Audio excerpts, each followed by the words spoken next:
Welcome everybody to our short film and documentary on Egungun Ede from our Egungun Festival from last year, 2021. We have Dr. BABALAWO IFABUKUNMI ADEWALE Ile Ategbe from EMURE-EKITI. This is the traditional Egungun festival that's done every December for Baba's family and the community. So what we wanted to do was present this video and this short film with some commentary and some short interviews so that people that are looking at this film and this video will actually know, more about what's going on in the ceremonies and the festival. So welcome, Adukwe. Aboru Aboye Boshishe, Baba Ifabukumi, my Oluo, my godfather. Welcome, Baba. How are you? Agbo ato asure wuriwo fun. Adupe. Origo ke ini somo ogun tiri jan ni tope epiti. Bojo baro nibu, bojo baro loro. Àwọn ẹja wẹ́rẹ́ ìwọ̀n àtọ̀run wọ̀ wá sáyé. Ìwọ̀n dífá fún orí tó bá balẹ̀ tí ó jogbó. Ìwọ̀n dífá fún orí tó bá balẹ̀ tí ó jatọ́. Àwa forí balẹ̀ àkúmọ́. Àwa forí balẹ̀ àjínre. Ẹ kúlé o. I welcome everybody to this short documentary on Egungun generally and specifically Egungun Ede. Welcome. I do pray, Baba. Kabo means welcome, everybody. So, yes. Baba, we'll jump right into it. Can you explain to us what does Egungun Ede? What does that mean? Thank you so much, IFAJINMI-NIRE, a very wonderful African traditionalist here in the diaspora. And Egungun, let's start from Egungun general. What's Egungun? Benny. Egungun means literally the spiritual realm that aligns your destiny with the positive aspect of your life. Sure. Egungun is an alignment of one's spirituality, which is the good aspect of that spirituality, to your destiny. Okay. Egungun, that is, things has to be in the right perspective. That's the meaning of Egungun. Mm-hmm. So, laterally. But Egungun itself is one of the 401 Orisha that descended from spiritual realm to the physicality. So Egungun, when they were descending from spiritual realm, millions, perhaps billions of years ago, Egungun came like twins. Egungun and Oru, with different functionalities. Why Egungun is in charge of the correct and correct perspective, alignment of the destiny, Oru is in charge of manhood secrecy. That is the secret of manhood, the protection of life and property of the general well-being of humanity. Sure. But today we are not going to Oru. But I need to let you know that both Egungun and Oru descended from spiritual realm at the same time, same day, to the same place, but having different portfolios or different assignments. That is Egungun.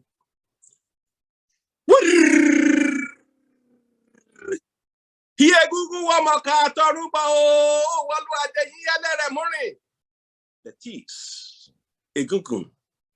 We are announcing your arrival from the spiritual realm, and we will celebrate you many more times. I see. That is one of the salutation of Egungun from the aspect of Yoruba settlement, which is Ekiti. I see. So the Egungun of Ekiti is very unique. Like you are seeing in this video, you know, there are so many unique properties of Ekiti, Egunguns.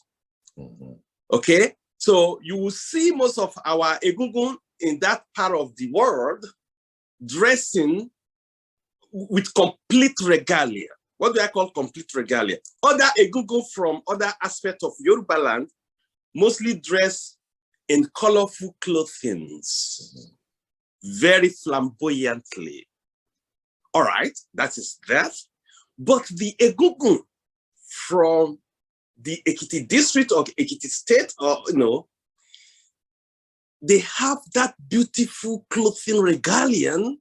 In addition to that, they also dress with palm front. Not only that, they also have some assorted arrangement of spiritual feathers in different parts of their body. That is part of the uniqueness of the Egungun from Ekiti. Ben. In the Egungun Ede, we will use Egungun Ede in epitomizing part of the appearances of the Ekiti Egungun. What is Egungun Ede? Which is the one in my family lineage. Ede, E-D-E, Ede, Re-Du. Ede literally means comfortability, simplicity, or simplifying the complexity. Sure. So, apart from Egungun being the alignment of the positive spirituality to the destiny, Egungun Ede, which is another department, if you want me to put it that way, from the faculty of Egungun. So Egungun Ede itself is in charge of comfort and simplicity. And this can be cited from various verses of Ifa, because whatever we do in Yoruba land, Ifa stands like an encyclopedia. So whatever you do, if you can make a genuine reference to Ifa, that is accepted. So most of the verses that attested to the originality of Egungun Ede can be derived from Ile Ategbe itself, which stands for simplicity and comfortability. But to be more precise, Irete, and Ogbe, which are the derivatives from Irete Meji and Eji Ogbe, can perfectly articulate the significance of Egungun Ede. For instance, in one of the verses, it says, Igbeje, mi igbeje.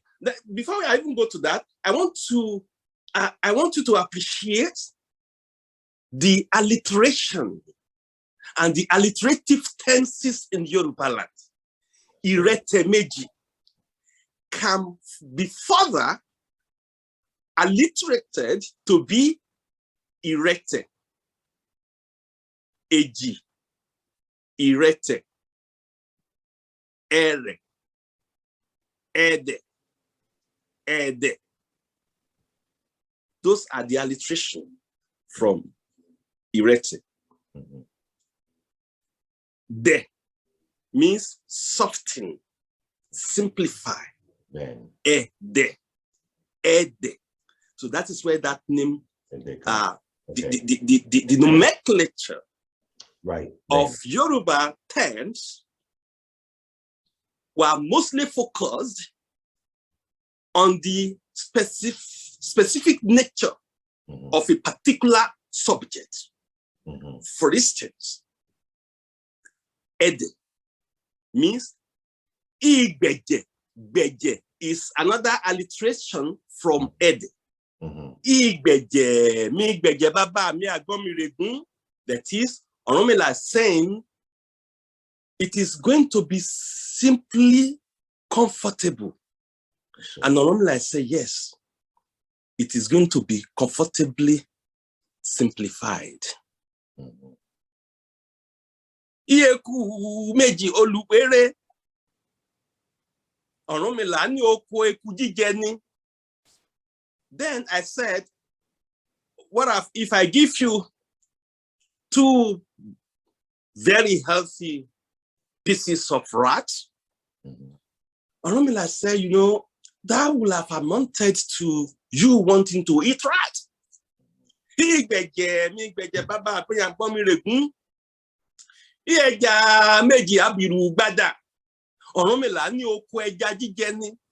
Then Orunmila is saying, is it comfortably simple?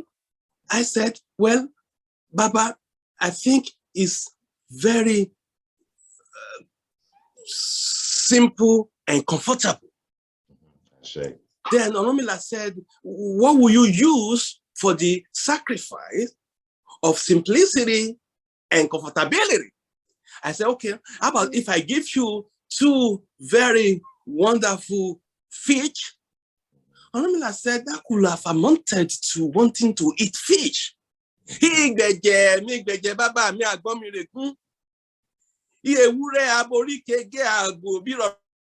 Just from that verse of Ifa, it is easy to depict the beauty of the alliteration. Beje, beje, ede, beje, ede. So that is where, one of the verses where the Egungun Ede manifested from the spiritual realm, because that arrangement has been completed in the spiritual realm by the authority of the ancestors. That is the ancestral spiritual realm. If I want to describe Egungun, I can also say that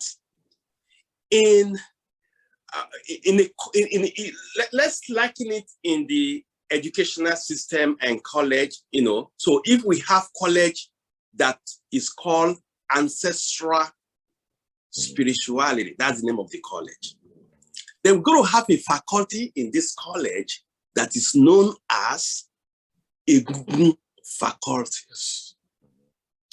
then we're going to have a department from this ancestral spirituality. All right. So, and in the faculty of Egungun, there are other departments. Right. So Egungun Ede is one of the departments in the faculty of Egungun in the College of Ancestral Realm. Thank you. So, Baba, thank you for the explanation. So, briefly, can you touch on the significance of the mariwo, the palm fronds, and the feathers that are on the crown on the head of the Egungun, and then also after that, just the general the reason and the importance of celebrating the Egungun within the family and the community, just in general. Okay. Yes. Thank you. I'm going to start, like I said, in Yoruba land, you don't just say something from abstract. Everything is referenced.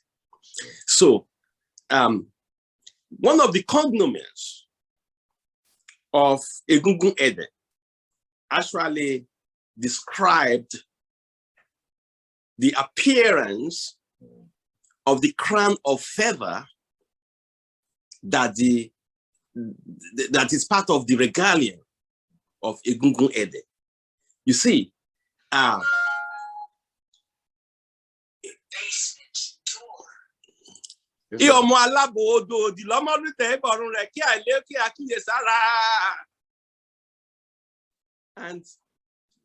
is the way I talk. Then in the spirituality, there are different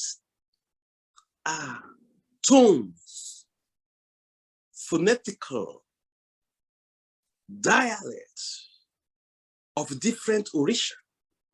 So this particular Egungun, if you listen to the how it talks, I don't know it, but I'm not perfect, you know, but at least it says, Alabo di lomodi de borure.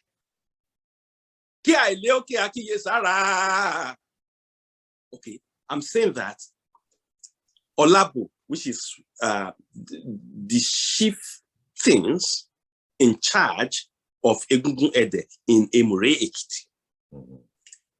He is the one that is celebrating his festival with a lot of parrot feathers. Because in those days, and even now, parrots are very special. So for you to be able to have like 400 parrots, you must be very rich. From that cognomen, parrot feather is just, again, an epitome of other feathers. There are feathers of very spiritual birds. But parrot, African parrot, how do you pronounce it? Parrot. Parrot, okay. Parrot. Yeah, you good. Yeah, Benny. So parrot is one of a very special bird. Then nightingale, is that a bird? I think so. Nightingale is a bird. You know, we call that awoko. And awoko can sing 201 different songs. And from that African nightingale bird, humanity has derived a lot of benefit from that. If you listen to the siren, that is a mimic part of awoko bird. Okay. That's how they sang. We, when we were younger, we hear this siren, not from any vehicle of enforcement agent or from the animal on the tree, which are born on the farm. That is one of the birds, one of the feathers. So this is like bundle of spirituality in order to have direct access to the ancestral realm. Look at so that is telling us about the feathers. Do the feathers have any reference to EME, Baba? Say it again. Do the feathers have any reference or relationship with the EME? And so when you look at the appearance of the masquerade itself, take a time, pause your video, just capture the full length of the masquerade, of the Egungun Ede. What does he look like? Like a bird. Look at it. Look at the wings, which are black. Then the palm front, which are different. So a beautiful. It's a collection of amphibian or ave. In biology we have amphibian, we have ave. Ave is in charge of aviation. That's where the word aviation came. Was coined from ave to aviation. So you can see that it's the replicant of what Iyami, that is the special spiritual mothers of the universe, look like in physicality, because you cannot see them. But Egungun Ede again, because of the way of its appearance, is another link to Iyami, which is a special energy of stability of the universe. I see.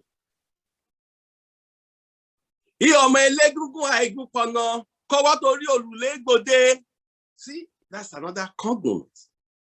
It is the custodians of the acrobatic masquerade. That's another thing, acrobatic masquerade. I love those things that enters the arena from the rooftop. Most people who enter arena, like at stadium, where you want to, because people will gather in those days. We have our own arena. We have something like our own stadium. Apart from the entertainment aspect of this, you can, of this Egungun, the spirituality cannot be, cannot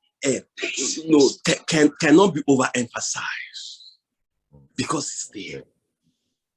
So this is a part of this Egungun that does not only care or bless the immediate people around him, but also has to extend the blessing across the African territory into the diaspora and into the whole globe. That is one of the uniqueness of Egungun Ede. Apart from being particularized by a particular lineage, the lineage knows that one way or the other, subjects of this lineage, that is a member of this lineage, are not going to be localized only in the district where the Egungun stays. For instance, we are here in America, many people in Europe, Asia.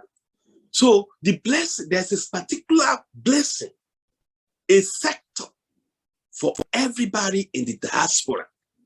So the Egungun Ede is not only localized in Ekiti or to Olabu family, but to everybody that believes in African spirituality. And let me tell you something, it's not a religion. Okay, we are not practicing any religion here. there's a big difference between religion and spirituality. So African spirituality, the core, the nucleus of African spirituality is centered around the ancestral spirituality and spiritual realm. Because these are the people who have stayed in physicality, who wants to be what you want to be. Some of them were able to achieve their goals, some are not. But the beauty of it is they have transcended and transformed into another realm, very close to the ancestral realm, or perhaps in the realm of the ancestors, spiritual realm of the ancestors. And so they are in charge of this physical plane. They are now the supervisor. Why? Because they have been here and they have left here and they are coming back as old soul in the process of reincarnation. That is why the African, the ancestral spiritual realm constitutes the nucleus of African spirituality. And thank you. I do pray, Baba. Thank you for the explanation. So a couple of things that I took away from what you just said, some very important points. Number one, your culture and your spiritual system is separate from your religion. So no matter what your religion is, you should honor and venerate your ancestors and do the certain rituals and, feed your ancestors and honor and venerate them in order to, receive the fullness of your blessings and the destiny, on this earth. We have to honor those who came before us, which is separate from religion, And the other thing is that the function of Egungun is, personal, family, communal, and also across the world. So there are a lot of verses in Odu and the Eseifa that talk about calamity and chaos and wahala because the community or somebody was not honoring, they weren't venerating the ancestors, such as Otudu Meji or Lokbon Meji, as mentioned in your CD. Baba has a CD set out with 2 verses from each of the 16 major Odu, each of the 16 Olodu, that talks about when Oyimbolu, his father passed away when he was young, and he never learned the rituals of how to honor his ancestors. So things were going bad in the town. Everything was terrible. Nothing was working. And the ancestors consulted Ifa, and it said that even though Oyimbolu did not know how to perform the ritual rites for his ancestors, that he had to do it anyway.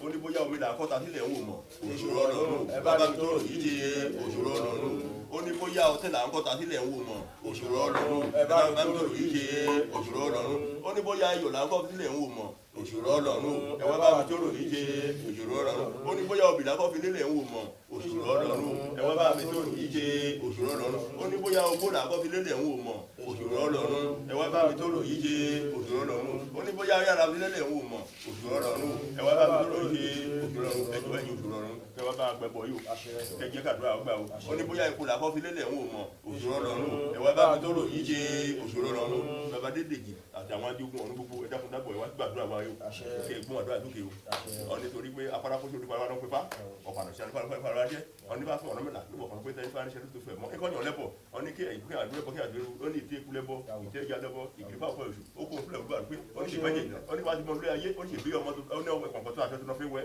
ó ní wáyé pé kọ̀ǹkọ̀ tó aṣọ tó fi wọ́n tó ó ní gbọ́ àdúrà kàkàrú lábẹ́ fún àti lórí àṣẹ o bẹ́ẹ̀ ni kúrò.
Obìlẹ̀ bí kú dànù kó bí àrùn dànù kó bí kú dànù fún àwọn kí ibi àrùn dànù fún àwọn kó bí bí owó ńláńláńlá owó àlùbáríkà kó bí bí fún wa owó ọdún kẹbọ kí dìbò yìí lọ kété ọmọ àyà náà káyanjú ká lọrẹ ká bọrẹ ká mọ ọrùn àgbákò tó kú mọ ọmọ ìyá rẹ kété ọ̀rọ̀ náà kọ́ yá bá a ṣe yìí kábùbọ̀ pé gbó lọ́dún kẹbọ àtúnrápò ìlíbẹ lọ́dún yìí kí àlejò mi pẹ̀lú alọ́dún kẹbọ ká ṣe láyàtà láfíà mo fẹ́ ká aṣọ ọdún yìí ká ṣe pẹ̀lú àyàtà láfíà kí èrò apọ̀ sí kí bá a ṣe bẹ̀rù bàbí babaláwo adédè kí igbó tìá òkú bí má tìá ọmọ ọmọ ṣẹ́kú kí àná ọmọ ṣẹ́kú ká dàgbà ká darúgbò wákàtí ṣe tẹ̀bọ̀.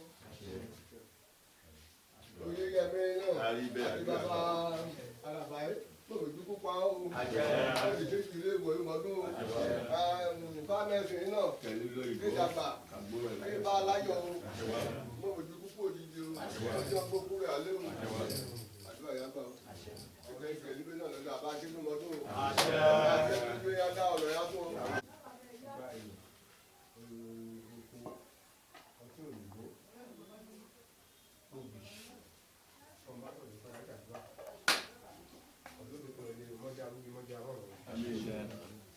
Àwọn mọ́tò àmọ́tẹ̀ tó jẹ́ ọgbẹ́ àkọ́tùkọ́gbà ọmọ akékeré lórí ìdálẹ̀ kọ́mọ́ gbogbo ẹ̀yà bàbá nílé òun kó náà mọ́ mójú alẹ́ ibi yìí o kámọ́ọ̀ṣì bẹ́ o ọmọ rẹ ọ̀nà lápọ̀ ìfàbùkúnmi àdéwálé ìrántí ẹ̀rọ kọ̀ọ̀kan wá ṣe yá fún kíkéré kò délé o kí mọ̀nyàn kú níyàn o ìjọ ìgboro Amẹ́ríkà bá ta gbóná kí mọ́ jáde níjọ́ o kí èṣù ló ṣe léyàn o kí mo rí ibi òjò Amẹ́ríkà o kọ́mọ ìbò ìṣèlú o ọmọ rẹ̀ tèmi Nàìjíríà tó tó kọ́ bá dáàbò tó o odò tì náà o ìjà kẹsà sí kẹrùn Amẹ́ríkà tó ní mọ́kànlá ìjà kàdó pé lóní kàdí pé pèsè ìlú ìwé mọ́dún o pé blessing náà pé ìlú ẹ̀ ti yá sí ìlú ìwé mọ́dún o araba ẹ̀ òun náà lẹ́yìn akọjá ìṣe agbátẹ ìṣe àdúrà rẹ̀ lọ́dọọdún kí mo rí ìjàmbá náà o ní àwọn náà kò ní sí o oyè yẹmi náà ilé ìlú fámìlì ló gbé lórí tí ó rọrùn kí mo yí fáwọn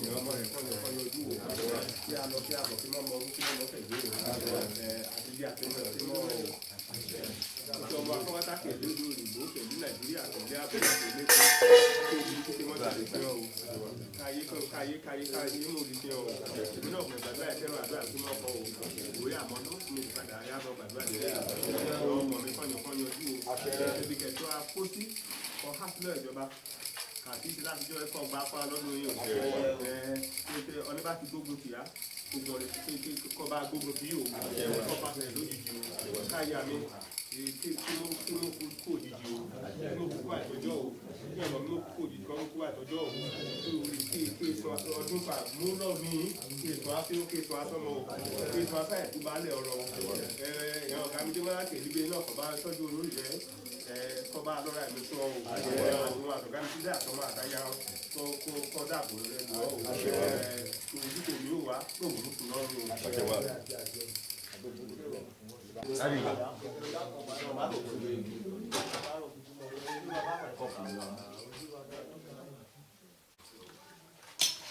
Ano, jẹ́ kí n gbé lọ sọ́ọ̀ bẹ́ẹ̀.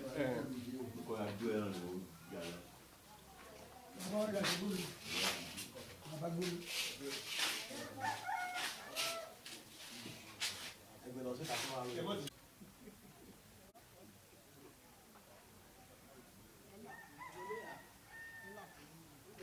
Bàbá máa bọ̀ bí fẹ́.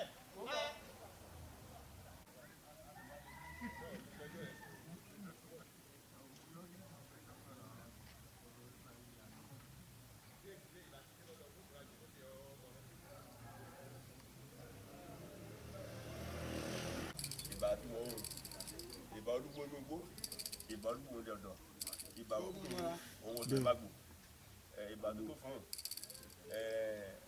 ìbà àwọn ìyá mi òṣòro gà ẹlẹ́yin mẹ́jẹ́ àjẹ̀dọ̀ mábì ìbà òṣàlá òṣòló òṣàlá ìbà yàmọ̀ kó tó lójú odò tí kò gbọdọ̀ ṣẹ̀jẹ̀ tí kò gbọdọ̀ sómi ìbà tẹ̀dímọ́lẹ̀ àwo ìrẹ́wọ̀n ìbàdàn òdérí àwo mójúbí ìbà ṣekúndà àwo ilé ọ̀ranyàn ìbà oúnjẹ ṣẹṣẹ àwo ilé gudu ìbà àràbàndà àwo òde ọ̀yọ́ ìbà àràbàndà ìfúnfẹ̀yà bàbá ìlúwo ìbà ògùnlémùrè o ìbà tó lé alásọ ìbà ìtàlẹ́ alábù ìbà kíkọ̀ bàdéwálé ẹ̀kọ́ wà láyé adé ìbà orí mẹ́rin àgbàlá ayé ìbà ọmọdé ìbà àgbàlagbà ìbà egungun ayé òun ìbà ọ̀run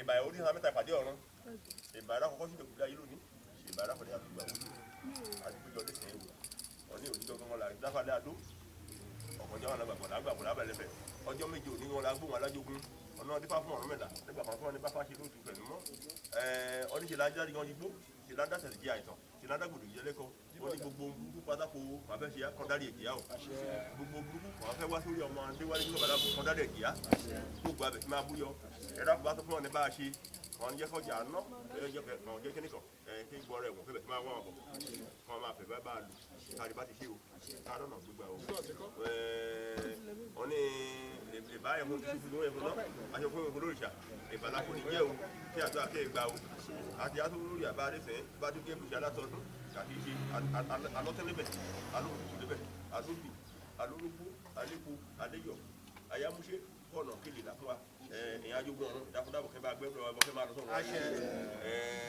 káàdì bá ti ṣe o káàdì ọ̀nà gbígbà o èèyàn máa kẹ̀kẹ́ ìlú náà mọ́jọ́ kọjọba fún ọlọ́sẹ̀ èèyàn kọ́ pé òun náà ṣe kó wọn bẹ̀ sí máa gbèrún kọ́ máa rí jẹ kọ́ máa rí mu kó gan kí ibú yọ wọn ní ìrọ̀kẹ́ fáwọn olùṣèlérí adífáfọ̀ ṣe ìtura nígbà kẹ́lóhùn láwùjọ wọn ní kéèyàn àrúlẹ̀bọ wọn ní ìwúlẹ̀bọ wọn kà rẹ̀ orúbọ wọn náà tíjọ́ náà tọjọ́ náà ni ọ̀ṣẹ́ ìtura bẹ̀ sí lóbi náà láwùjọ gbogbo àdúrà àgbàdo ní kí ló bí àṣẹ o káàkiri ká máa gbàdo kí ló bí àṣẹ gbogbo ọyàn òṣòro tàbí láti ládẹ̀ kọjá bá ṣòro lọ́dún náà kọ́ tí a ọ̀kan wọn kọ̀ lẹ́jẹ̀ o kọ́nà kẹ̀bẹ̀ sí àlà kọ́ máa rántí ọjọ́ kan yá bá àyájọ́ ọjọ́ kan yá bá ẹṣọ tó lè múlé kọ́ rántí ẹ̀sìn rere gbogbo kí abúyọ lórí ọmọ lórí aya ọmọ gan àti ọ̀fúnra gan olùkẹ̀yìnṣe náà kó gbórí ọ sókè láàrin ẹlẹgbẹ́ wọn gbóòrò yìí kan gbẹdọ́ lóyìnbó kó gan kí bú káàkiri àgbàlá ayé kó gbòdó ìmúlẹ̀ náà kí bú yọ fábílẹ̀sìn dr fábùkúnmi blessing kò ìṣe adágbàgbàtẹ̀ lóyìn náà àjẹyẹ fún oyèmí náà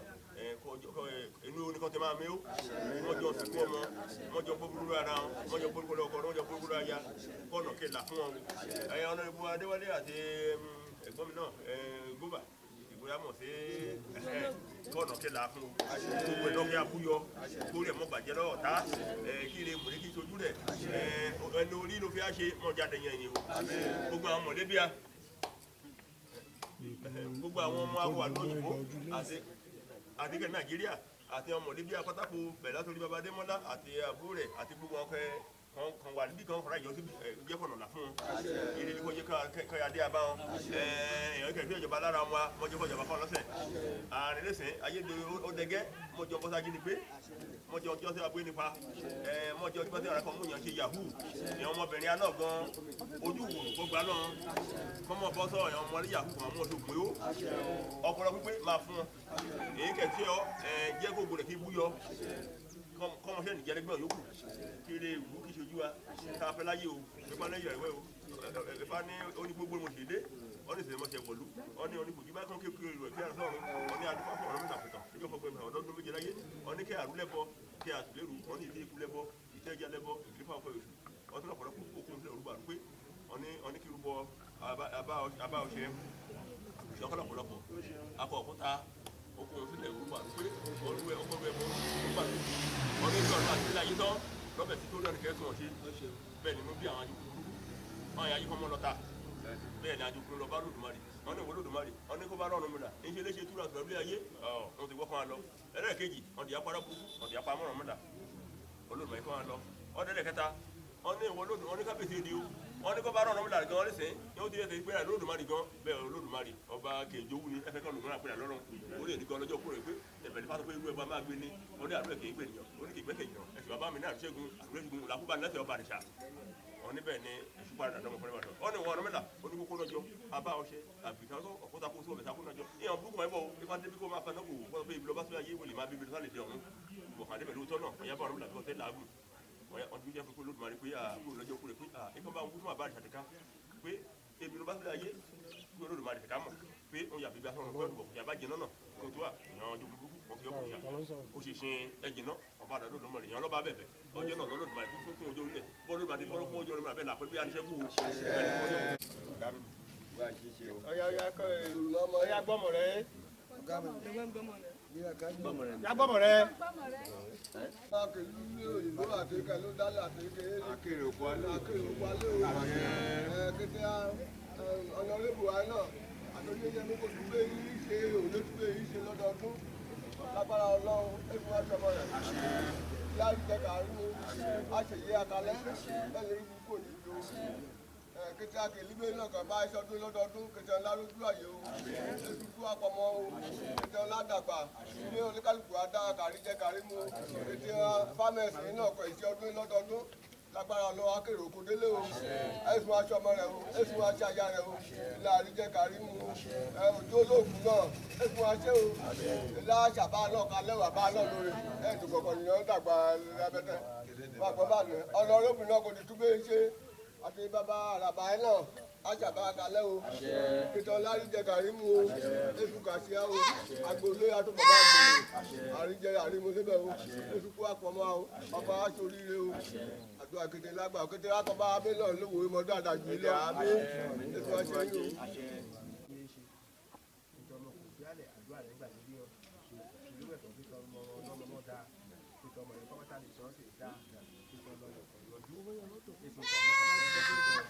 Àdúrà rẹ̀ kọ̀ọ̀bà lórí ẹ̀ṣẹ̀ kékeré Adéwálé kámọ́lùdí kámọ́rọ̀rọ̀ o àgùn mọ́tòsáìkù àẹ̀rọ̀pléènì àmọ́sẹ̀rìn àgùn kẹ̀kẹ́ mọ̀jọ́ arúgbó àkọ́nùkọ́gbà o kábà tí gọ́rọ̀ pléènì ká ẹ̀ lọ́bọ́jọ́ pléènì náà mọ́jọ́ jágbọ́ o ìjọ́kì ojú òfurufú bá ta gbàgbọ́dé mọ̀jọ́ agbọ́rọ̀ pléènì ìjọ́kù ojú ọ̀nà ọlọ́dà bá ta gbàgbọ́dé mọ́jọ́ agbọ́rọ̀ pléènì mọ́jọ́ àwọn mọ́tò jẹ́ òun ìjọ́kù ojú ọ̀nà kan gbọdọ̀ àti bá ta gbàgbọ́dé mọ́jọ́ àwọn mọ́tò jẹ́ òun mọ́jọ́ agbọ́rọ̀ ìjọ́ òun àlọ́ sóko àṣùṣẹ́ lóko rẹ̀ kò gbọ́ rè atẹ́gùn burúkú mọ́jọ́ pẹ̀lú wa o igi àdárò igi mọ́jọ́ dábàá o oko rẹ̀ ní náà kọ̀ ọ̀gbọ̀n rè dákun báwọ̀ bàbá láàbò wọ́n fún àyẹ̀ sáyé tètè bẹ́ẹ̀ kọ́ ya bá wílò sílẹ̀ kí a gbé bẹ̀ o kébẹ̀ kí kọ́ ti dá ọjà lẹ́jẹ̀ rẹ̀ kébẹ̀ kéde dọ́jà o torí ulé kẹ̀ lébẹ̀ kó ti ṣe lébẹ̀ kó ṣoko lórí kété ẹ̀ta owó tó ń tó ulé ọ̀hún wo lébẹ̀ síbẹ̀ ṣùgbọ́n kọ́ bá wílò sílẹ̀ kí a gbé bẹ̀ o kété ọmọ rẹ̀ pápátá lulẹ̀ lóko lọ́nà ọjà kọ́ bá dáàbò bò ọ́ o ojú kò mí ń ṣan ọmọ mòmú sùn o kọ́ àti iṣẹ́ kọ́ bọ́ sí bí aṣọ́bọ̀ ṣe bọ́ wá sí o òwe àmọ́dún lágbára ilé ìdùnmọ́ rẹ̀ ká ṣe kí ìjù lọ o ojú apé kọsẹ̀ apé o ikú òjijì ikú àtọjọ́ kí n máa ọ̀nà àgbo wa o ká má rọ kóṣù òjijì o ikú òjijì lọ́mọ kí n máa òde bá o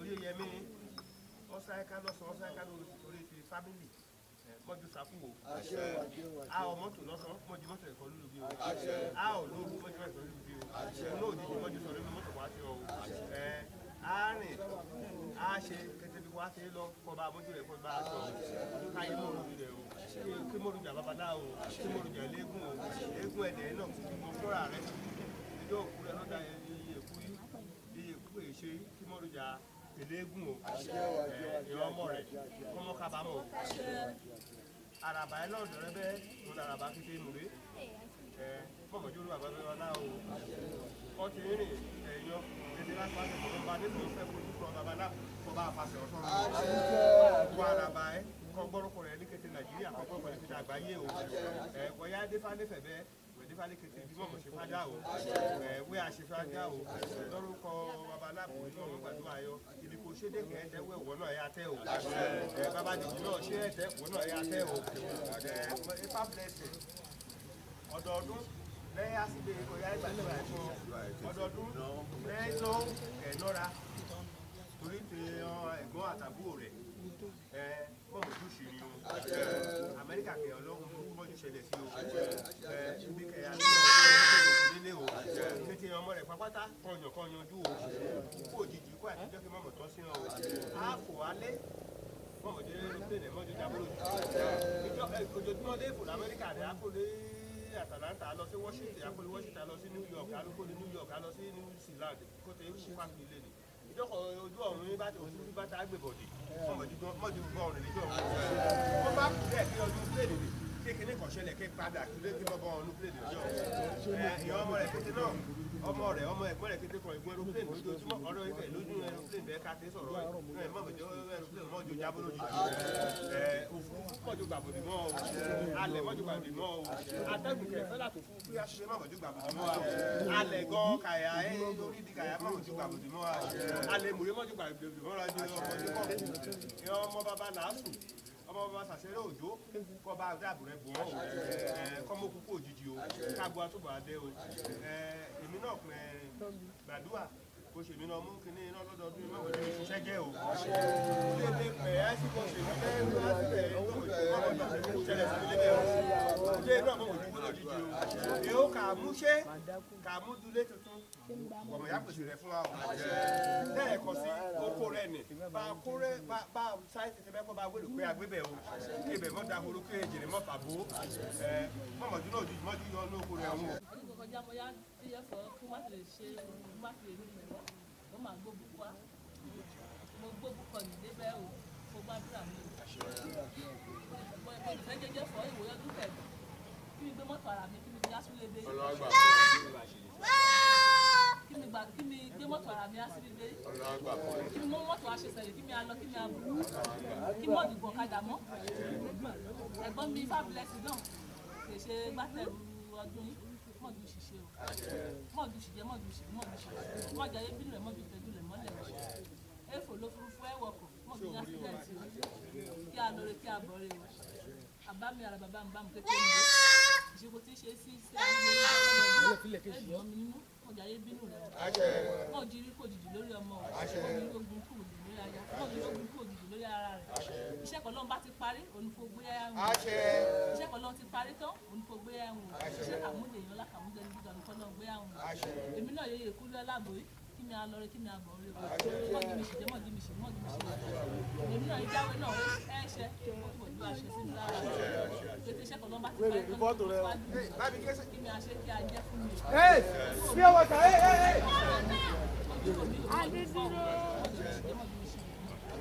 Ọmọ mi kọyọjú kọ́ lálùbáríkà lójú bẹ̀rẹ̀ ètò àdúrà mi ìgbà lẹ́yìn ọmọ mi tó bá ti gbà ṣe fún ọlọ́kùnlọ́kùn ara mi ọ̀rẹ́ á ṣe yọ̀ Adéwálé láàbò wá dúró tì mí o ètò ìrànwọ́ kó bá mi ṣe náà kó bá mi dúró tì mọ́ dúró tì mí àwẹ̀ mi náà kó bá mi dúró tì o mọ̀ tí orúkọ rẹ bọ́sẹ̀ dé kó bá mi dúró tì o kó bá mi dúró tì kí ni ọmọ rẹ̀ gan kọ́yanjú kété ogun ìṣòro kẹ̀ láyè rẹ̀ kó bá mi sọ́dún pẹ̀pẹ́ lẹ̀ kíra láàánú ọkùnrin kíra láàánú obìnrin kíra láàánú ọmọdé kílé tàgbà ṣẹlẹ̀ kì í ṣe kí mọ̀ ṣe wọn lọ́wọ́ ọjà ayé gbọ́ rẹ̀ ṣiṣẹ́ burúkú o ṣàánú mi kíkẹ́kẹ́ ọmọ mi kọ́yanjú kété wọn pé yá bá aṣọ ọdún yín kó bá mi dúró tì náà o ọ̀gá máa ń mọ́ ẹ̀yàn bá mi dúró àti ọmọ rẹ̀ kọ́yanjú lórí ọ̀nà ní àti ìgbà náà mi ọmọ rẹ̀ kó bá mi gbàdúrà fún ọ má gba ibi òkú bẹ̀rẹ̀ kan sí kí ọmọ mi kọ́yanjú o dúró tì mí o mọ́tò náà ti lé kí ẹ̀jẹ̀ mi lógún kó ṣe bẹ́ẹ̀ fún mi o ẹ̀jẹ̀ ká ṣe kété rẹ̀ fún mi láàánú ọ̀fẹ́ aláàánú mi kó lọ́ọ́ ẹ̀fọ́ àdéhùn mọ́ ìlú ọ̀sán kété rẹ̀ kó bá fọwọ́n ìdílé fọwọ́n ìdílé mi kó bá mi gbójú náà lọ kó bá mi ṣe àṣẹ kì í ṣe bẹ́ẹ̀ o. Nàìjíríà gbòmìnira o wẹ́ ìbọn òjijì yà bá o káàkiri ló ti lé babaláwo adóòtì ọ̀ babadèjì adóòtì ọ̀ Egungun Ede adóòtì ọ̀ àbẹ́yẹ nínú babaraba náà adóòtì ọ̀ ìwé àràbà kọ́ bọ́ ṣe kiri lójoojúmọ́ lọ́dọọdún yìí ẹ àfikún lórí ọmọ o ẹ àfikún lórí ìwọ́fà ẹ náà àṣẹ wo wà ọmọ àbáyé kọ́ táwọn àrùbí arọ̀rọ̀ o bá lọ kárí o.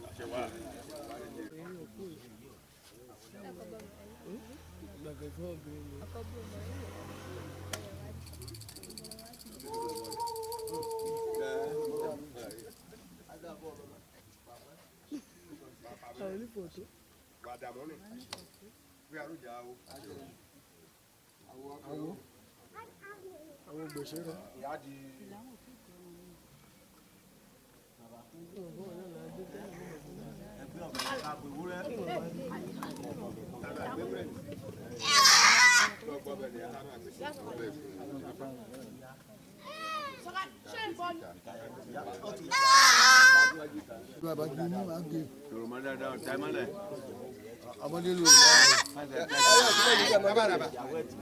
So Baba, thank you very much. So my next question, and we're rounding up now.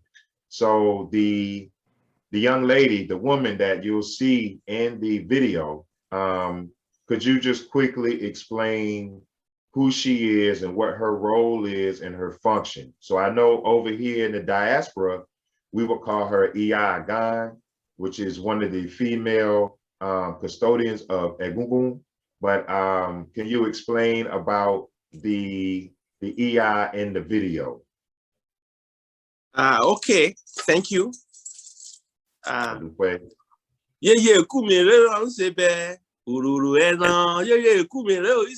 know,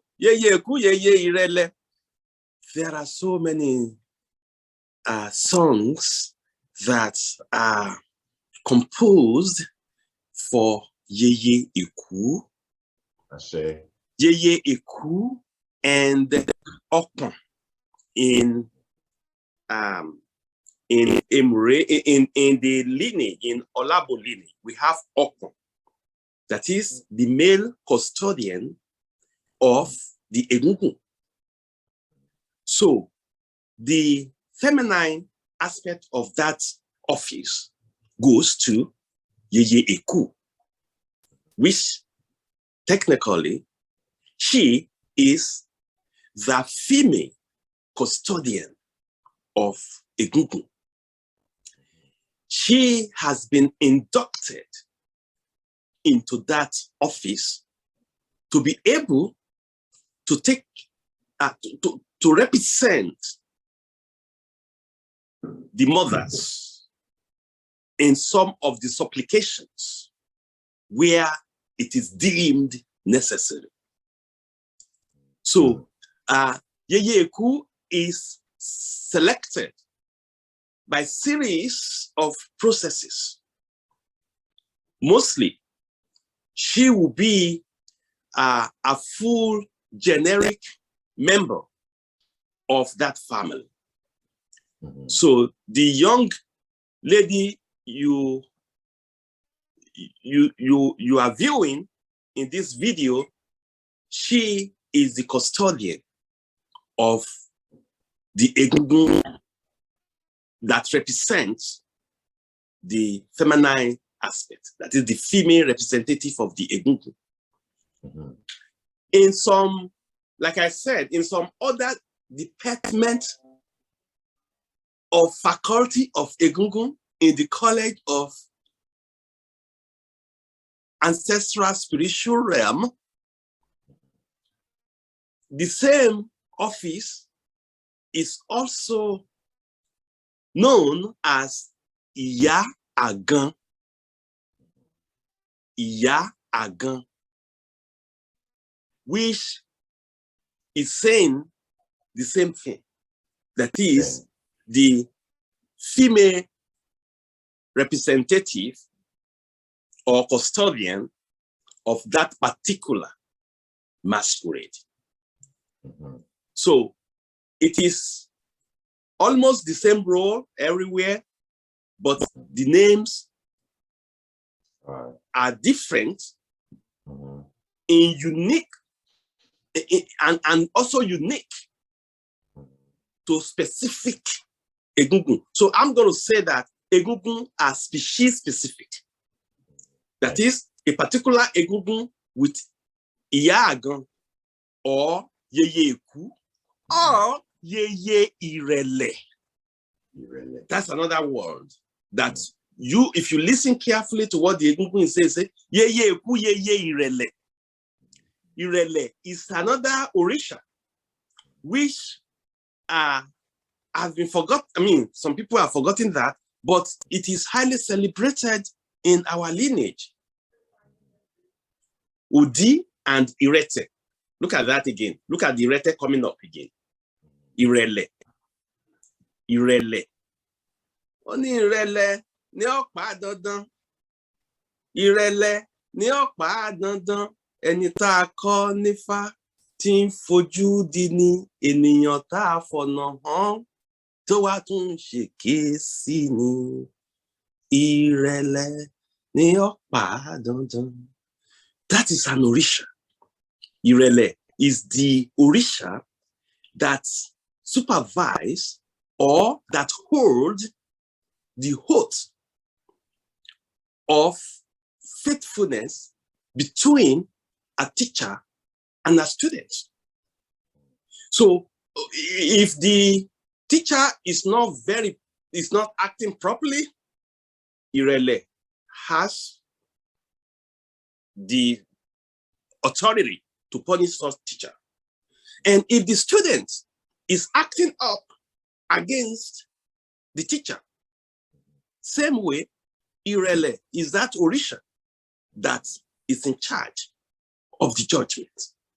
So in Yoruba cosmology, it's so beautiful that we obey laws which are not necessarily written, but orally echoed into us. And this brings out the good characters in us, which is now known today as Omoluwabi. It's not just Omoluwabi, there are don'ts and do's. And you cannot afford to violate all these things because there are consequences for every action. But the consequences for goodness outweigh that of wrongdoing. So everybody knows that it is highly profitable, and that is the essence of African spirituality, to embrace good characters and have fun. Can we have fun? Yeah, we can have fun because life is so complex that we need fun, exercises. You see, look at the dancing, the movement of the Egungun and the way they spring, and and look, it's exercise. It's bringing spirituality. It's bringing happiness. It is the synthesis of T cells. So the more T cells that individual can synthesize in the body is directly proportional to your immunity. And if your immunity is on the standard level, yes, you are healthy. So Egungun, after all, is naturally medicinal, healing, and blessings. If you study the Egungun very well, in one of his hands, he has the ashe. So this Egungun is noted for blessing people, the barren, the infertile, everybody that has one challenges or the other will come there. It's like yearly stuff. And before the next season, that challenge will have been taken care of. And people who came specifically to employ it in their supplication, the assistance of the Egungun, will come back next year and show gratitude as a testimony of a prayer answered. Egungun Ede. Ọ̀nìkan bá ti ṣe gúngún láyé rẹ̀ égún. Ọ̀nìkan bá ti gbẹ́dẹ̀ haramu adé dandan. Whoever who ventured into the realm of ancestral spirituality will be aligned correctly with its destiny. Sure. Whoever that also employed the assistance of Egungun Ede into their life will have not only comfort, but simplicity. And so what are we looking for? Look at it deeply. If you are comfortable, that's it. Yeah. If you are comfortable, you are not bankrupt. If you are comfortable, you are not sick. If you are comfortable, you are in the right sense of everything. That's it. And so Egungun Ede is like everything because it is in charge of simplicity and comfortability. Thank you. Then, Baba. So people will come to Egungun and make petition and prayers and discuss their problems and their, whatever's going on. And then before the next Egungun festival, those things will be resolved. And then during the next festival, they'll bring offerings and gifts of thanks to the Egungun. That's kind of how it goes with that cycle, right? Yes. Like there's a proverb in Yoruba language that Odi afiseyin ti Egungun fi aṣọ, that is, the problem will be gone forever, just the way that all those regalia after the end of the ceremony, like the palm frond, will be taken from front to the back and shall be gone forever. Sure. So will people go and do they kneel down and buy the Egungun and say this and do this? Is there a particular point in the festival where that occurs, or do people just say their prayers and their supplications or whatever they have as the Egungun is out walking around? Or do they come to Egungun and kneel down and say their prayers or say what they need, or how do they petition with Egungun for what's going on and what they need help with, if it's money or a child or some type of sickness or whatever it is? Just briefly, what does that process look like when people take their petition to the Egungun? Thank you so much. Both ways. Some people are in their room, in their houses, and just hear the sound of the gong of the Egungun. They will say their supplication. Okay, you don't really see them outside.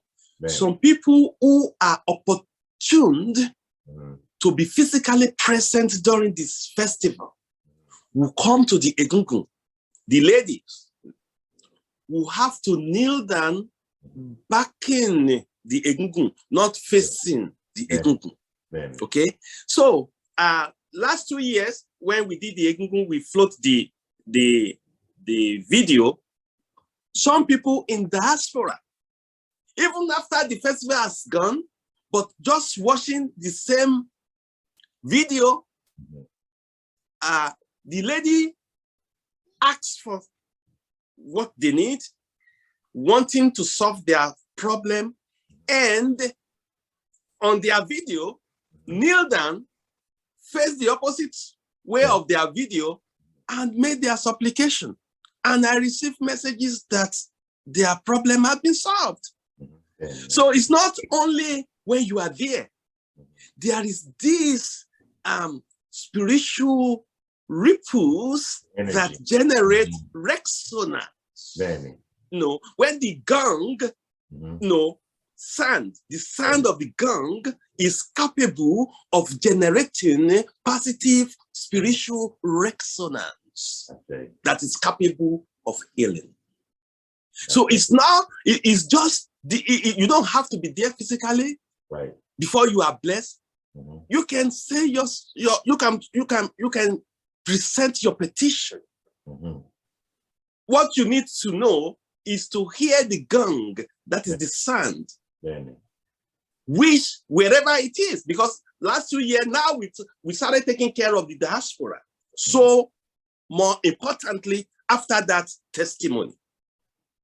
So it is the combination of the lyrics with the sound, with the composition of the Egungun music as an embodiment, which in my own little scientific analysis and spiritual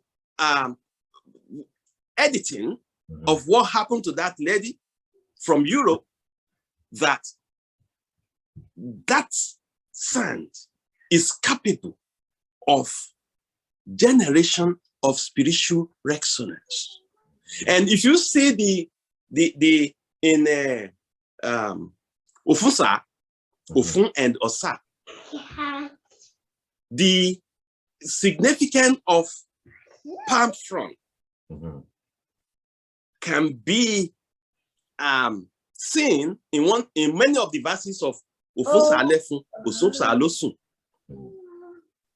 Adifa fun Alagemo.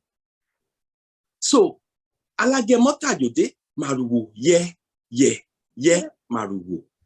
That is the palm front. The first person that used that palm front in celebration of his arrival from a spiritual trip was Chameleon. Chameleon is the child of Orisha, Obatala. So whatever petition that Chameleon posted to Obatala shall be accepted. I say. Henceforth, those who dress in palm front, and you see during initiation too, during initiation in Ile Ategbe, we dress our new initiated people with palm front. Whatever supplication, petition, prayer that is said during that time is going to be acceptable. So you looking on your screen, the appearance and the regalian of the Egungun Ede, and also the sound of the music is capable of solving your problem. And you can also contact us if you need more explanation. But let me tell you, it's working. Yes. That's powerful. So basically what you're saying is one could even watch the video and make some prayer supplication and then offer, that prayers can be answered, and then they can offer something to the Egungun that following year in thanks. Yes, because it happens last 2 years and last year and this year too. Some of the people that we have sent this video to, while we are making it, are already sending messages of how they have been helped, and how the problem that they thought is so heavy have been alleviated, and then they are enjoying the comfortability of which the Egungun stands for. That's it, bye-bye.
Bukalera.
kúkú pàpọ̀ pẹ̀lú ọmọ rẹ.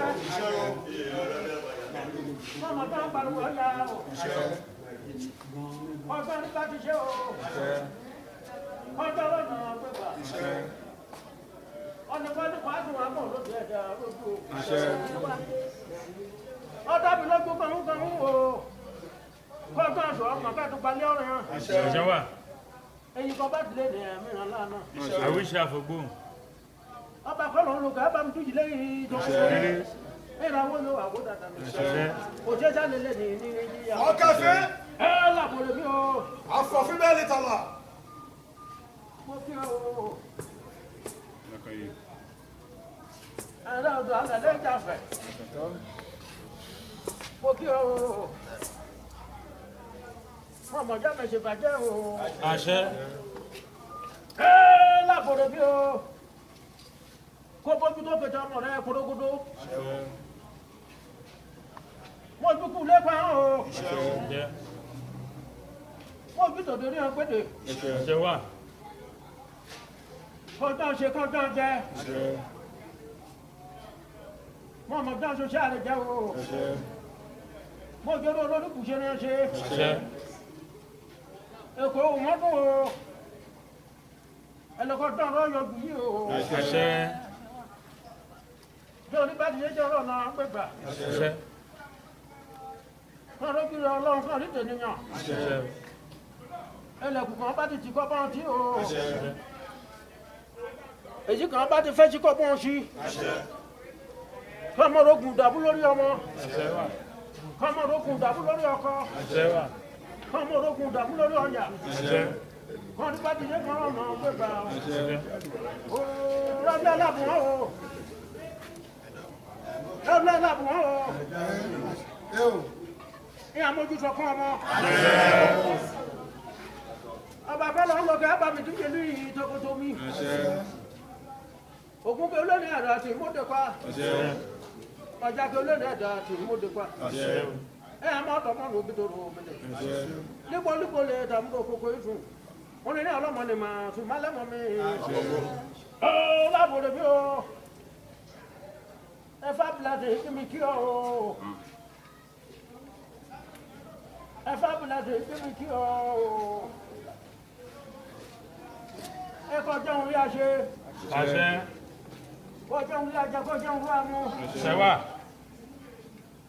Ẹ kọjá òun rí àtàlẹ́tọ̀ ọdún rẹ. Àṣẹ.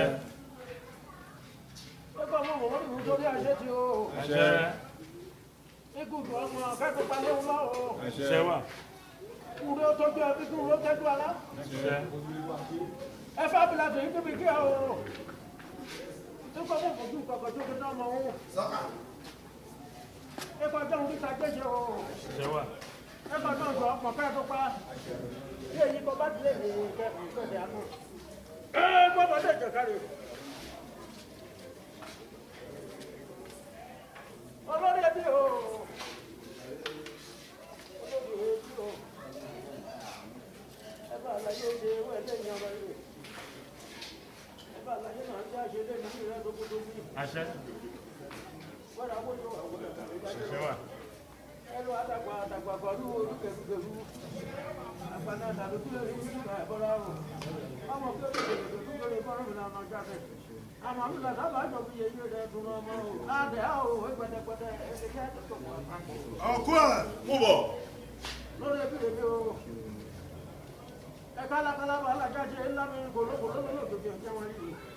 Ọmọ làbẹ́ àgbọ̀nà kájọ mi yóò bá ara àjọpọ̀ ní délé. Ògùnlùmọ̀jú ẹlẹ́gbẹ̀ẹ́ yìí ló pẹ̀. Ẹkùn ajẹ́lúgbà àwọn tẹ̀tẹ̀ fún ọ̀dọ̀ náà aláwọ̀. Ọdún kò ní kìlú máa kó ojú ọ̀nà ẹ̀yẹ kó tó ló bẹ́ẹ̀ yá lòkè àjàkúdù. Àlùwẹ̀ ẹ̀yẹ bàdé lóko tẹ́ ọ. Ọ̀kẹ́fẹ́ àfọ̀fin bẹ́ẹ̀ ni tọ̀lọ̀. Lórí ẹbí rẹ̀ mi o. Mo sábò fò mẹ́mẹ́ kọ́tọ̀ o. Ẹ̀kọ́ tó mẹ́jọ mi yóò kó lórí màá jìnnà ọkọ̀. Ìjẹ́ ni mo lọ́mọ lè yàn ọjà bó dúró. Òmìnirìnì. Àtijọ́mọdé lọ́mọ lè yàn ọ̀rẹ́ ìyá mi. Odidi ọ̀pẹ aborí ẹ̀. Ẹ̀rọ àfọwọ́ lọ́jà àgbàdì jẹ́ kíkú lọ́dọ̀ ọ̀rẹ́ rẹ̀. Ọdún kò kúndùn náà máa fọwọ́ sí ọ̀nà ọba wọn. Ọdún kò wò láti dòun lè kíkú bẹ́ẹ̀ ni. Ebi fẹ́ ẹkú fẹ́ máa mọ̀ ọ́ yẹn wí. Gbogbo dín máa kẹlẹ́ wà ọ́. Gbogbo dín máa kẹlẹ́ yìí. Aká àti máa mọ̀ pọ̀. Ṣé náà wọ́n ká ti gbogbo òun bí o? Gbogbo dín máa kẹlẹ́ yìí gbàgbà. Ọ̀kú ẹ̀. Bọ́lá bá mi wọ̀ ọ́. Orí bá mi ní kí wọ́n ṣe lọ́ba mi. Bọ́lá bóun dá mú kí ọ̀rọ̀ pa kúrò.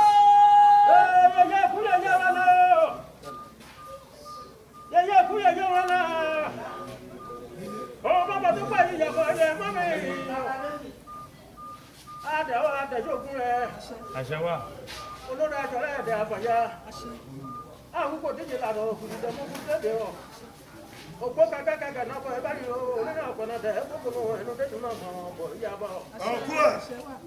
Jẹjẹ kúrò bí o àkàkà mú kọ̀kọ̀ máa mú gbogbo kùrí ẹ̀ka yóò ká yé òun gbàgbà ẹ̀jà bẹ̀rẹ̀ ẹ̀jà kún mẹ́yìn òun gbàgbà lè òyì ọdún kó kún mọ́tò ẹ̀ tó láyé náà ayé làlà gbogbo ọ̀rẹ́ tó mi kúrò bìí lọ̀kọ̀ ọ̀dà sí la jẹ́jì jẹjẹ kúrò.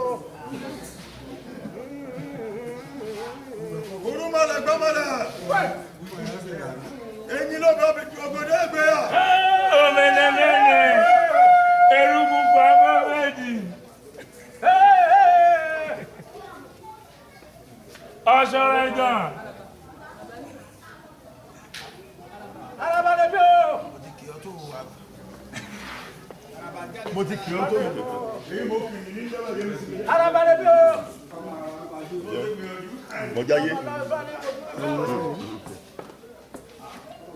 Aláwòrán ní ojú ìbọ̀lẹ̀ òkúnlẹ̀ bọ́lẹ̀ ọ̀run. Ẹ̀fà akẹ́kọ̀ọ́ bọ̀ ọmú ni ìmọ̀ fá. Òpin yẹ. Ọ̀nà jíjì ọmú ni ìwòye ọ̀nà. Ọ̀nà àlùmọ̀lẹ́ yá jẹ́ déjì bá jìbò. Ògògò àdìsókùnkù. Ọmú ni ìmọ̀ àgbẹ̀rin ẹ̀ o. Olóògbé àgbẹ̀ kẹ́lẹ́ náà mú kàkú ọ̀ ní ṣe. Alábàdé bí o.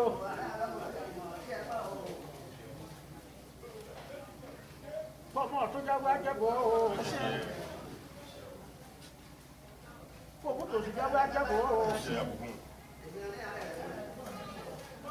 Lẹ́kùn kan bá tiẹ̀ tiẹ̀ ayé àti bọ̀ tí. Èyí kan bá lè fẹ́ jẹ́ ayé àti bọ̀ sí o. Ẹ dákọ̀ lálẹ́ àdùn ẹ̀mí. Àṣẹ wà. Ẹ dákọ̀ lálẹ́ àdùn ẹ̀mí. Ebi kúmọ̀ lọ́ba àdùn ẹ̀mí. Ọdún àtẹ̀tẹ̀táyé mọ́ lọ́ba àṣẹ nínú rẹ̀. Ẹ àjọ orúkúlẹ̀ yìí o, orúkúlẹ̀ ni. Alábàdé bí o. La kuku jobu ka mo jele jele ka jobu ka mo kuku le ka jobu ka na ma ko ko jo ha kuku da na ta pa ha fo da pa ta de ko yo na ba da de Alábàdé bí o me mo du ba la ye je wa le yan re upolupo na betu o eni kile ni kina be kekere me ye amaka ke na ko kekere me ye ke je to ajala le Alábàdé bí o. Ọgbọ̀dọ̀ kí máa bẹ́ẹ̀ kò yẹ kí kúrò náà bẹ́ẹ̀ kò. Alábàdé dúró jẹ́ máa tún ọ̀rọ̀ àgbòkù ní jẹ́mi yáyà lọ́dọ̀ rẹ o. Á dára fún ọ. Lóko lómi á dára fún ọ. Lọ́nà ọjà á dára fún ọ. Wọ́n àwọn ojú àwọn òdòdó láyé rẹ. Ọ̀dà lójú máa ń wò. Ó lọ fọ aṣọ àgbọ̀n ká tó báyìí kọ́ bá ti lè rìn àmì rẹ lánàá. Alábàdé yàgbà mi kéèmọ̀. Láàrin kan tẹ̀ dúró jẹ́ bẹ̀sùn ọ̀rẹ́ gbogbo ní jẹ́mi yáyà éèké ìyàgbà mi. Òkèlókè láyà abálẹ̀ ṣá téyìn lọ ọ̀run mi rí o. Àwọn afẹ́ ẹ̀rọ ìgbàlẹ̀ lẹ́gbà lọ.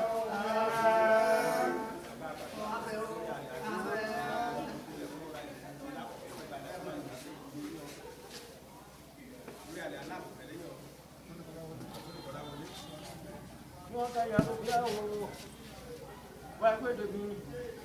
Yàrá bí a. Ẹ yàrá bí àwọn.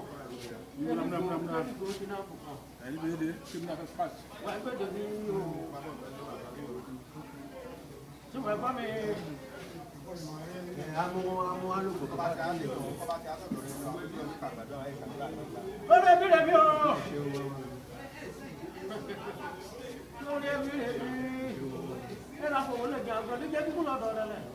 Ẹ dákò sukùl lóògùn náà mọ̀ fún ọmọ ẹ̀dúgbọ́n náà bá wọ. Wọ́n ti fọwọ́ láti ìdílé kíkún bẹ́ẹ̀ ni. Ẹ kíkún á kíkún ẹ máa mọ̀ ọ́ ní òyìn. Ugbódúmákì ló wá. Ugbódúmákì ń lè yìn.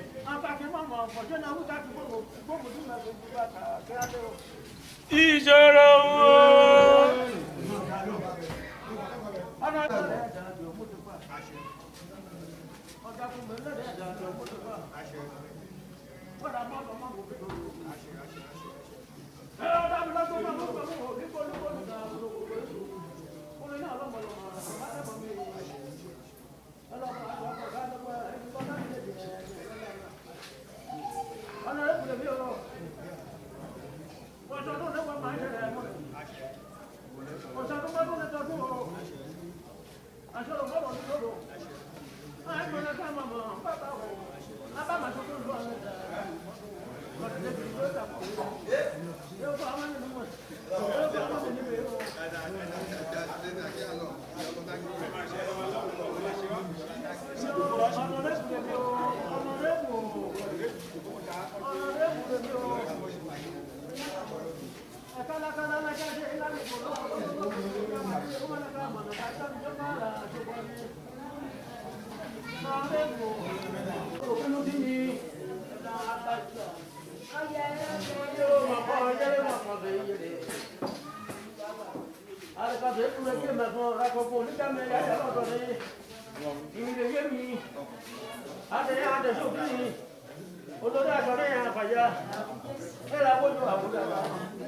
Okay, jẹ́ kí n try ẹ̀rọ ìgbẹ́ kí n bóyá lọ mo ti try títí kò lọ mi. Ṣé kò máa ṣe lọ? Ṣé okay wọ́n ti gbàgbọ́ ẹ̀ dáadáa kò sí wàhálà kan ò kí bàbá kí bàbá lásán. Ọ̀rọ̀ fábílẹ̀ sí lèmi o. Ọba kọ́nà lókè abábíbí ilé ọ̀dọ́gbọ́dọ́ mi. Ogún kan lórí àmà àti ọ̀gbọ́dọ̀ pa. Ọjà akọ́mọ ilé ní àjà àti ọ̀gbọ́dọ̀ pa. Wọ́n àmọ́ ọ̀dọ́mọ́nù mi tó lọ́wọ́ mi ni. Nígbà lè ta kúrò gbogbo ètò. Wọ́n ní ọlọ́mọlọ́mọ sùmọ́lẹ́mọ mi o. Ẹ lọ fọ aṣọ ọgbọ̀n ká tó gba èyí kó bá tilẹ̀ ní ẹ̀mí rẹ̀ lánà. Fábílẹ̀ sí lèmi o. Bá mi kìlọ̀ kọ́nà lé wo. Tí wọ́n gbé dèmi.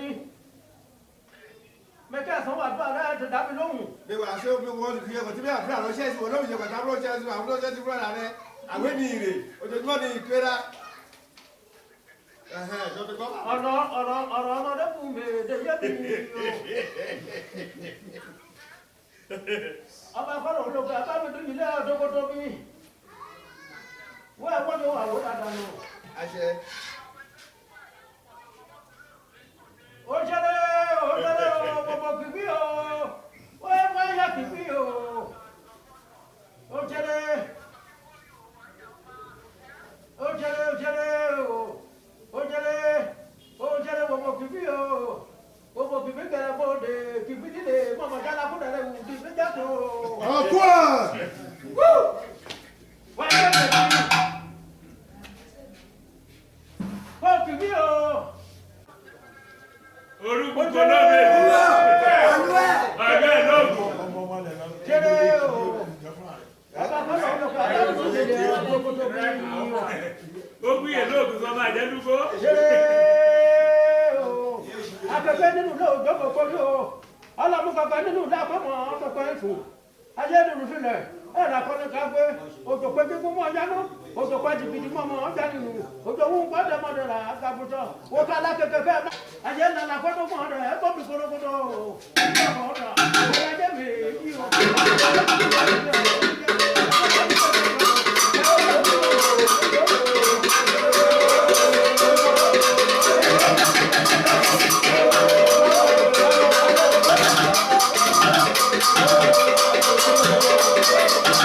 Ọ̀gá ìlọ́gbọ̀n.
ló ń sọ̀rọ̀.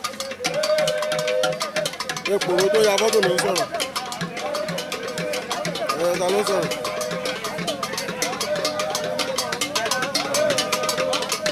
Tó máa wà ló ń sọ̀rọ̀.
Lálejò ètò ìgbé padà sókè.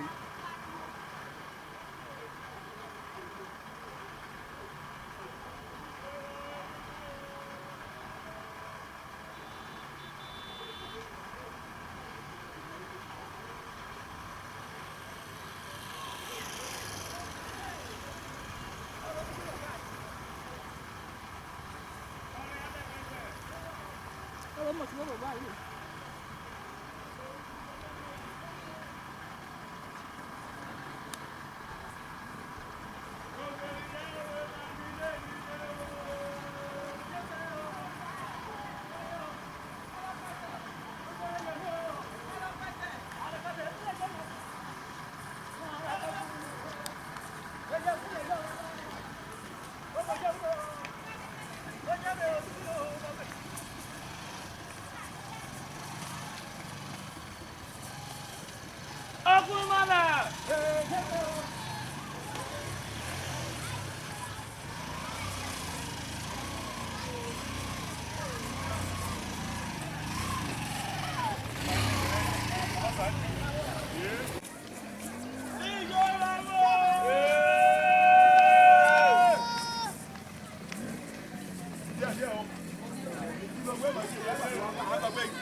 àṣẹ àṣẹ adéfàbí wẹ́ẹ̀ rúkú ẹ̀kú lórí ọmọ. àṣẹ wẹ́ẹ̀ rúkú lórí ọmọ. wẹ́ẹ̀ gbàgbọ́ ọyọ ọkùnrin. èmi ọba ẹ̀ lọ nínú ilé o. mo ti ná látọ̀rọ̀ wẹ́ẹ̀ yàtọ̀ fún ìgbà tó dé àná. ọ̀dọ́ mi lẹ́kùn kan ń sanwó o. ọmọ kẹ lórúkọ rẹ̀ àti bàjẹ́ bẹ́ẹ̀ kọ́ ọmọ kẹ lórí ní ẹ̀dá àti bàjẹ́ máa ń kó. àmì ìtẹ̀rẹ̀dá. ọmọ kẹ lórí ẹ̀dá àti bàjẹ́ mẹ́ta ọmọ kẹ lórí ẹ̀dá àti bàjẹ́ máa ń kó. ẹ àmọ́ tọmọ nù kí tòrò mi ni. kóníkóní tàbí òkòkò sọ ẹ lọ́lọ́pọ̀lọ́ máa ní màá fi máa lé o.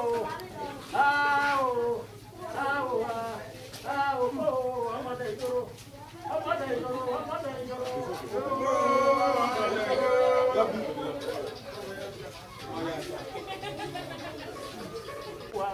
Ayé kẹ lọ́nà ẹ̀mí àtàkùn bó bá ń bẹ̀rẹ̀.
ṣẹṣẹ lélẹ ní ìrọjí yí apá.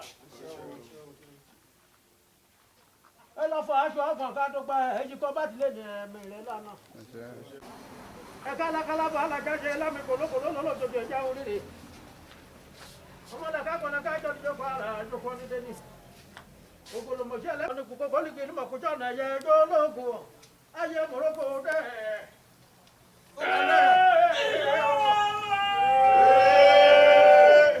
lọ́lọ́kùnrin ogúngbè lónìí ẹ̀dá àti òkúndùpá o. ọ̀jágbé lónìí ẹ̀dá àti òkúndùpá.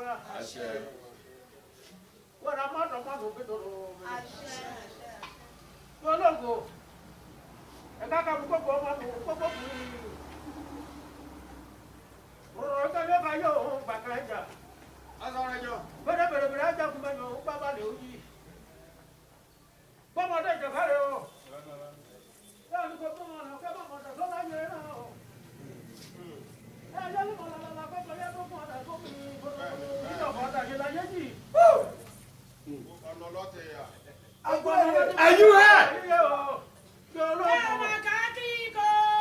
Àsọ̀rọ̀ ẹ̀rọ nígbà. Wọ́n wọ́n yọ láyé bí o. Wọ́n bọ̀ kìbí gẹ̀rẹ́, wọ́n bẹ̀ kìbí nílẹ̀ o. Wọ́n bá kìbí o. Wọ́n ẹgbẹ́ ẹ̀dẹ̀bí o. Wọ́n bá mọ̀ kìbí o. Wọ́n bá kìbí ló gbójú mọ́lẹ̀ bẹ́ẹ̀ kúkẹ́ lẹ́rẹ́ bẹ́ẹ̀ jà pọ̀ nínú àjò fún kìbí kìbí kẹ́lọ́ pọ̀ bọ̀ lẹ́dìdẹ́ lójú àgbè. Ojúbà. Ọjọ́ lè bí o. Ọgbà kò sí níbi bẹ́ẹ̀ ṣe tẹ̀ka mọ́ o. Wọ́n ẹgbẹ́ ẹ̀dẹ̀bí o. Ọmọ ọgbà kò sí níbi bẹ́ẹ̀ ṣe tẹ̀ka mọ́. Ẹjẹ́ àti omi yẹ o, iye omi yẹ mi o. Iye omi yẹ mi lónìí o, omi yẹ mi o. Ojúbà.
Èmi làwọn kọ́ kà kọ́ yàn wá láyé. Rárá ìṣòro ká yàn wọ́n láyàn gbé mi.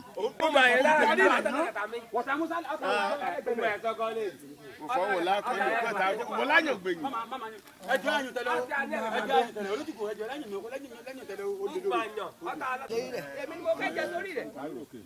Ẹran kẹ̀lé bẹ̀ ju mẹ́rin sí márùn. Wọ́n bèrè báyìí sí ilé alábòsí. Ṣé àgbẹ̀ àdéyàn? Àfọ̀ àlébíà. Lẹ́fẹ̀ẹ́ ní bí ayọ̀ kan ṣe wọ́n kọ́ ṣe ní kí n ṣe. Tó yà wá pé ìnáwó tọjọ́ tí o ní. Ẹ dákun ẹ̀ bá wa darúkọ ẹ fáwọn ará ilé. Èmi ni ìyáàfin Yèyémí Ìyèkúnlé Ọlábùkún. Ẹ ṣe ìyá wa. Ìjọ yín pàtàkì kí láti ẹ̀ ń ṣe lọ́jọ́ tí o ní. À ń ṣe ọdún Egungun Ede Ìkúnlé Ọlábùkún. Ní alábò. A rí i pé ayẹyẹ tí ẹ ṣe lọ́jọ́ tí o ní ó yẹ yín. Inú gbogbo èèyàn dùn, ọ̀pọ̀lọpọ̀ èrò bá yín wá. Kí ni ayẹyẹ yìí jẹ́, kí ló jẹ́ pàtó ní ìdílé bàbá wa Alábò? Kí ni ayẹyẹ yìí ń ṣe àbí kí ni ìtumọ̀ ẹ̀ jẹ́ ní ìdílé bàbá Alábò? Àti àgbàtáyé ti dárí káwọn babaláwa ti wà ní Egungun Ede yẹn ti wà láyé. Bàbá tó bá mi wà láyé, bàbá tó bí mi lọ́mọ, bàbá tó wà láyé náà ló máa ń ṣe ọdún yẹn tó máa ń dùn, máa ń ní àbúdà tí yá ó tún kan èmi náà torí ṣé ìfipá láì fún mi lọ nígbà tí kí ní òru náà gbé mi. Mo rò dúpẹ́ pé àgbà tí mo ti ń ṣe ó yẹ mí, mi ò kábàámọ̀ ń gbé. Ǹjẹ́ ẹ tí ẹ lé kí oríkì ṣé ẹ̀dẹ̀ lè pé àbí oríkì bàbá Alábò? Àwa lọmọ gbogbogbò létí ọmọ yàyà lẹ́nu ń bá lọ sójà omi tí kò láálé. Ọmọ kàkà kí mi yàkà ọmọ yàkà mi tọrẹ ọ́ ní ilẹ̀ gbogbo ní gbogbo. Ọmọ aláyé kọ̀ sáyẹ́sì. Ẹ ṣe ìyá wa. Ipò lẹ́tẹ̀ jẹ́ nínú ẹbí bàbá wa Alábò àbí ẹbí tí ọ̀rọ̀ kàn tí ó ṣe kan lọ́jọ́ tí o ní? Èmi ni Ìyèkúnlé Ọlábùkún. Yèyé Ìkúnlé Alábò. Ìyá wa, ẹ wá fi àsìkò ìdúpẹ́ lọ́wọ́ ọba aláwòrán ọba Elédùmarè tó jẹ́ kí ọjọ́ tí ènìyàn ó ṣe ṣe láyọ̀ àti àlàáfíà. Ẹ dúpẹ́ lọ́wọ́ ọba aláwòrán ní ìṣẹ́jú kan ní ọjọ́ tí ènìyàn ó ṣe ṣe. Dúpẹ́ lọ́wọ́ gbogbo àwọn tó bá mi wá síbi ṣíṣe náà fojú òní tì wọ́n. Bí wọ́n ṣe dójú tì mí, ojú òní tì àwọn náà. Wọ́n ṣe wọ́n kó àròtì mi, mo dúpẹ́ lọ́wọ́ wọn gan. Ọdún tó tún bá tó ṣojú ẹ̀mí gbogbo wa. Ẹ ṣe ìyá wa. Tí ó rẹ̀ wá dúpẹ́ lọ́wọ́ gbogbo àgbájọ tó ṣe àtìlẹ́yìn fún yín lọ́jọ́ tí ò ní pé wọ́n ṣe ń padà ìkọ́kọ̀ orí ìfún kó má ṣe rógun àjálù. Àwọn tó fún mi lówó, àwọn Afẹ́nifẹ́re mi tí ò yẹ kójú tì mí, gbogbo iṣẹ́ wọn máa tẹ̀síwájú, wọn ní fojú sunkún ọmọ wọn ní ìwá wọn tì, wọn ní fàìsàn gbogbo láyé wọn yóò ní gbé wọn ní tẹ́jú rẹ̀ mọ́lẹ̀ wọn. Ẹ ṣe gan ni dúpẹ́ o. Ó ìyá wa kí a tó máa lọ ẹ wá kọrin orúkọ fún àwọn aráalé fún wa, wá kọrin orúkọ fún wọn. Ó dàbí mi mọ̀ tí lọ oró ìlọ, àṣeyí ṣàmọ́dún oró ìlọ. Ó dàbí mi mọ̀ tí lọ oró ìlọ, àṣeyí ṣàmọ́dún oró ìlọ. So, Adupe Baba, thank you. So the last thing that we'll touch on is going to be, I want to come back to Yeye Iku just briefly.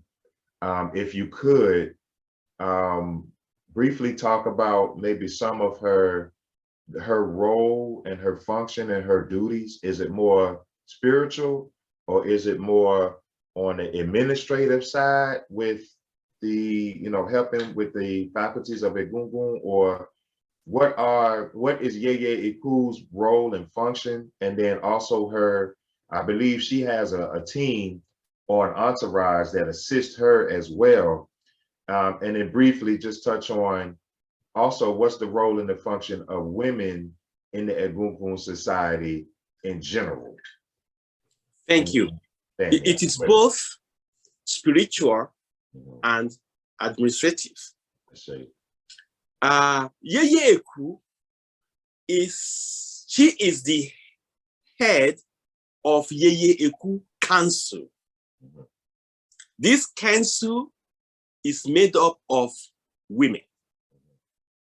Okay, mostly in those days, they are Muslim menopausal women. But by the tune of spirituality, anybody that is chosen in that order can also serve as Yeye Eku, even when they are not, if they have not reached that stage of menopausal lady. Okay. And you can see that the Yeye Eku hairdo, she is not wearing any headgear, because for that particular masquerade, Egungun Ede, ladies are not allowed to put on headgear. Why? Because of the crown of feather, which has link with Iyame. So, administratively, Yeye Eku Council are in charge of the well-being. They are the welfare department, or aspect of the Egungun. They take care of balancing. They take care and balancing the energy between masculinity and femininity. So Yeye Eku, apart from that, has some classified spiritual role, which is almost equal to that of the masculine custodian of Egungun Ede, which we may not be able to say here because it is classified, spiritually classified. Right. But on the view, mother in Africa, mother are noted for nurturing. So the role of the council of Yeye Eku is to nurture. And when things are thoroughly nurtured, there will be blooms of successes. So that is what they stand for.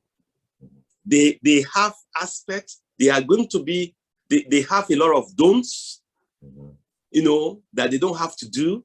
They have to be respectable in the community, and they are very adorable, and to add spiritual beauty into the balance of spirituality.